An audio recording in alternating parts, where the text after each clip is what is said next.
anumang kumakalat na resolusyon na wala namang author, na pinakita lamang din sa akin ng media, ay ika nga mere scrap of paper, unless may mag-file niyan, unless may mag-author niyan, unless pagdebatihan niyan, at unless pagbotohan niyan. As of last night, even this morning, tinanong ko dahil sa mga katanungan ng media, wala pong ganyang uri o parehong resolusyon na i-final o inihain sa Senado sa ngayon. Kaya wala kaming aaksiyonang resolusyon pareho o kaugnay o malapit sa lumalabas ngayon. Inamin ni Bato na nag-draft sila ng resolution for an outright dismissal ng impeachment complaint at pagkansela ng impeachment trial dahil wala rin naman daw jurisdiction ang mga i-final noong 19th Congress papuntang 20th Congress. So daw, galing daw po sa opisina ninyo, particularly kay Attorney Joanne yung draft. May nabanggit po ba sa inyo yung legis staff nyo? Ayun si Ma'am.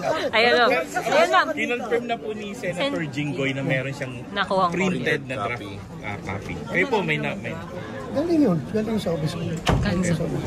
Kayo po yung nag-initiate. Bakit po? Paano pong Basahin na lang yung resolution. You will understand everything. Basahin niyo yung resolution.